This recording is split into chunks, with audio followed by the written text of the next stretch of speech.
Mes sœurs, mes frères, bienvenue dans cette méditation sur les textes ce mardi 4 octobre 2023, 26e semaine du temps ordinaire. Aujourd'hui, nous honorons Saint François d'Assise. Le royaume éternel est devant nous. Mesurons-nous ce que cela signifie? Dans les temps anciens, Israël avait un royaume fragile. Au fait de sa puissance sous le règne du roi David, le royaume n'a cessé ensuite de se fragiliser durant les siècles qui ont suivi.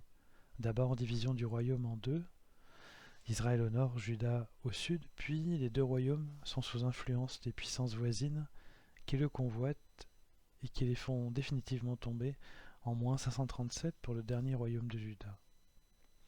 Il s'en est suivi la déportation à Babylone par la Syrie, la destruction du temple et de Jérusalem avec l'impossibilité de pratiquer le culte et de réaliser les sacrifices prescrits. C'était vraiment une catastrophe, à la fois politique, familiale et spirituelle. Pendant les 50 années d'exil qui ont suivi, le peuple d'Israël fit ce qu'il a pu pour honorer Dieu malgré les obstacles et les persécutions en terre étrangère.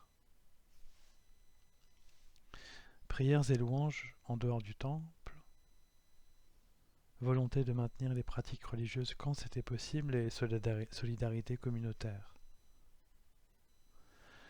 Et souvent aussi de la nostalgie et de la tristesse de vivre loin de son pays et de son Dieu, comme le dit le psalmiste du jour lorsqu'il chante « Au bord des fleuves de Babylone, nous étions assis et nous pleurions, nous souvenant de Sion. Au saule des alentours, nous avions pendu nos harpes. C'est là que nos vainqueurs nous demandèrent des chansons, et nos bourreaux des airs joyeux. Chantez-nous, disait-il, quelques chants de Sion. »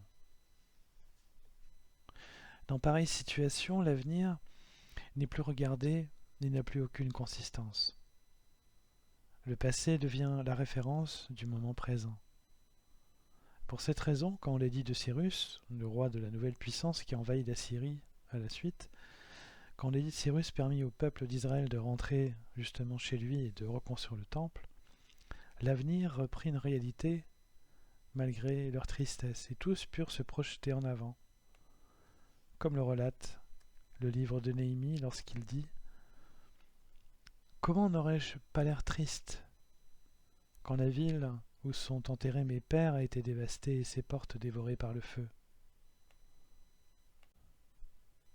Le roi me dit alors « Que veux-tu donc me demander ?»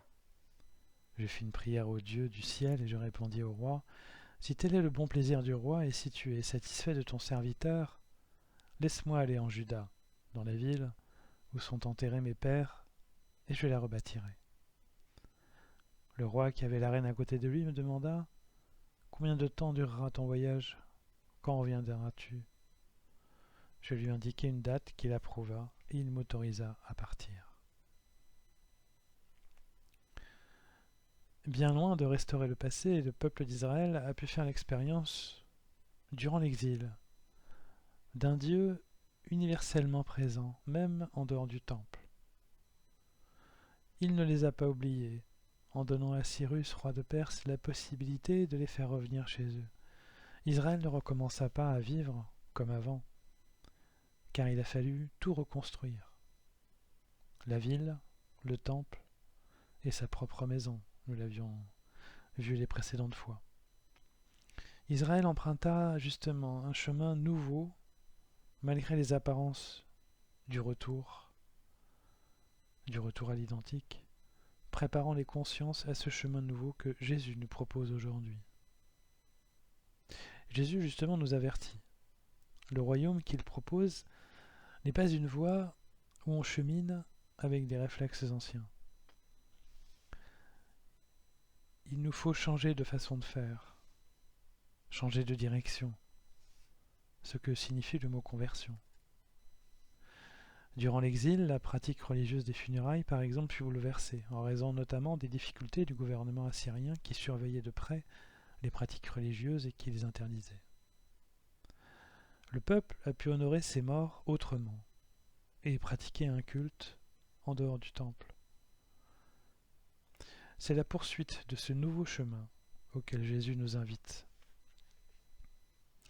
Un chemin qui nous amène à ne pas regarder en arrière, nos anciennes habitudes morales et spirituelles, nos anciennes vies, nos anciens péchés aussi.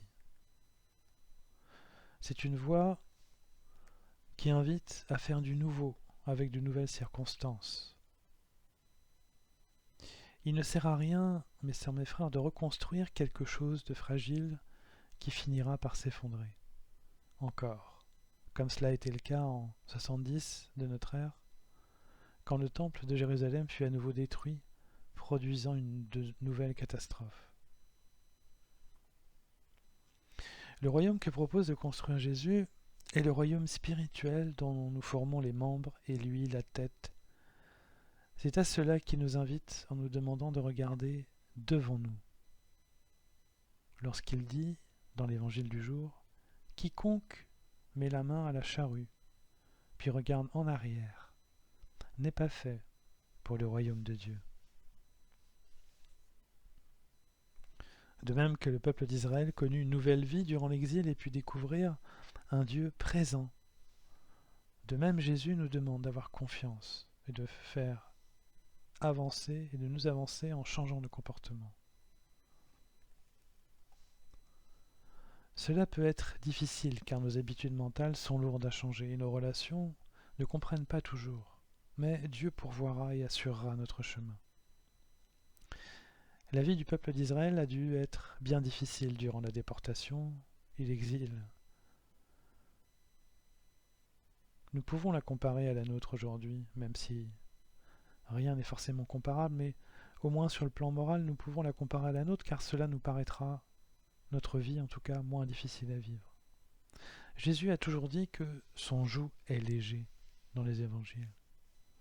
Un chemin nouveau de conversion profonde s'offre à nous aujourd'hui, car chaque jour qui passe est fait de péché. Mais le lendemain reste encore pur et sans tache. Car Jésus nous donne le futur, lavé et blanc comme neige.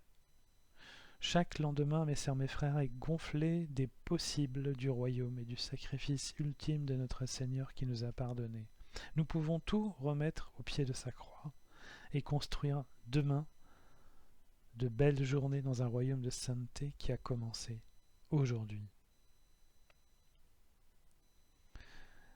Avançons nos cœurs légers, mes frères, mes sœurs, et entrons dans cette nouvelle journée avec la joie et l'amour que nous donne notre Dieu par la pluie qui nous rafraîchit et le soleil qui nous réchauffe. Reprenons nos lyres et nos chansons et faisons un cantique au monde entier à l'image de saint François et de son cantique des créatures, dont je vous donne un petit extrait. Loué sois-tu, mon Seigneur, avec toutes tes créatures, spécialement Messire, frère soleil, par qui tu nous donnes le jour, la lumière. Il est beau, rayonnant d'une grande splendeur, et de toi, le Très-Haut, il nous offre le symbole.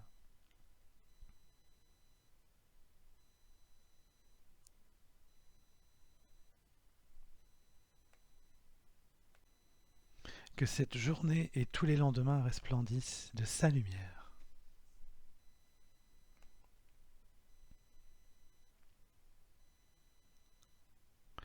Mes sœurs, mes frères, après cet instant de méditation consacré au texte du jour, qui portait sur le royaume éternel qui est devant nous, et de la présence de Jésus-Christ, je nous invite à la prière.